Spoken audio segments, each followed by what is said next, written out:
Jina Kurd û jiyana civakî Necah İbrahim. Dema ku mirov li pêvajoyên dîrokê dikole, dibîne ku jinên Kurd di her warê jiyanê de cihê xwe girtine û tê de roleke serekelîstine. Jinan bi xebat û keda xwe di her milî de pêşketin çêkirine, mînakên vê yekê xuyan e. Jinan di civaka xwezayî de derman û şênatiyên gêrhatî ji bo xwarinê bi zîretî û bi rêya tecrübeyê vedîtine. Jinan di warê xwedîkirina zarokan de roleke serekelîstine û zarok fêrî çand û exlaqa civakê kirine.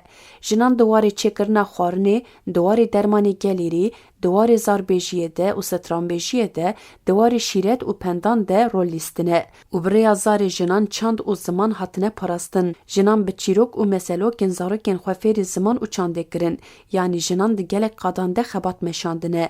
Di şînan de zêmar û qulû welk gotine. Di şahiyan de kilamên şînê gotine. Heta mirov dikare bibêje ku jin gelek caran bûne mijara çîrok, destan û kilamên gelêrî. Di jiyana civakî de jinên Kurd. Jinên Kurd di jiyana civakî de bi karê maliyê wekî xwedîkirina zarokan, şûştina cil û bergan, çêkirina xwarinê ji bo zarokan, fêrkirina zarokan ya ji jiyanê re, birêvebirina malê, karên çoleyên wekî sêwalkedîkirin, anîna peydakirin û amadekirina sewalan, çûne paleyê, dotina pezan û her wekî din de kar kiriye. Her wiha serê sibê jin zûra bûne û nanê sêlê çêkirine. Jinan ji bo çêkirina nan, xwarin û kelandina şîr li çolan, qirş û qal kom kirine û bi meşkê dew kelandine. Jinan di karê destan çêkirina qenewîç, xalîçe û tevnan de hunera Kurdî xemilandine. Di ber karê malê de çand ava kirine.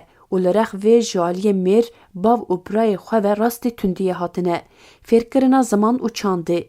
Di şevên zivistanê yên dirêj û sar de zarok bi rêya çîrokên dayîka xwe diketin xewn û xeyalên rastîn yên dinyayê û li berê diketin xewê. Çîrokên şevê ji bo wan şîrek û beriya xewê dayikan didan zarokên xwe bû. Di çîrokên gelêrî yên Kurdî de gelek motîv hene ku temsîla pend û şîretan dikin. Ji wan motîvan lawirên deresayî, jin, dêw û gelek fîgûrên ku dê şîret li zarokan tê kirin. Dema ku dayikan ji bo zarokên xwe çîrokeke jin û dêwan digotin, bi vê yekê dixwest zarokên xwe ji tiştên hawîrdorê haydar bike û ji bo ku zarok bi baldarî di jiyanê de tev bigerin. Her wiha dema ku çîrokeke ku naveroka xwe alîkarî be ji wan re digot, dixwest wan fêrî alîkariyê bike û bi rêya çîrokan pendên nerasterast li zarokan bikin. Jina Kurd û zar. Beriya ku nivîs derkeve bi hezaran salan jinan bi rêya devkî hestên xwe derbirandine û hemû adet û kevneşopiyên xwe parastine. Jinên Kurd jî yek ji bi rêya devkî her tişt ragihandine nivşên nû, lewra adet û kevneşopiyên xwe bi rêya devkî parastine û gihandine roja îro. Jinên Kurd bi xweza û gundewariyê ve girêdayî bûn. Lewra wêjeya devkî li cem wan gelekî dewlemend û bi nirxe.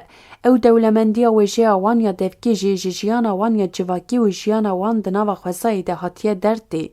Jinên Kurd bi rêya zar û ziman hewla derbirîna hemû hestan kirine. Hemû jiyana jinên Kurd ketiye wêjeya devkî û herîkiya roja îro, lehengî, serhildan, ketkarî, êş, kêfxweşî û her wekî din. Ew wêje ji bîra jinan hatiye.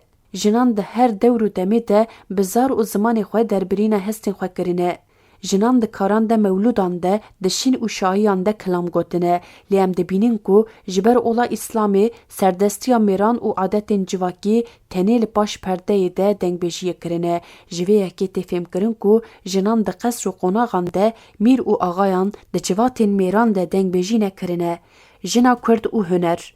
Dema ku em li tiştên gelêriyên kevnar mêze dikin, em dibînin ku bi huner û qaliteyeke bêhempa hatine çêkirin. Tevin çêkirin, cil û bergên rîs, qenewîç, çêkirina tiştên bi morîkan û her wekî din. Helbet ku ev huner vedîtiye û bi pêş de biriye jine. Jinan di ber karên nav malê ku tê de hatiye mehkûm kirin, tevin çêkirine.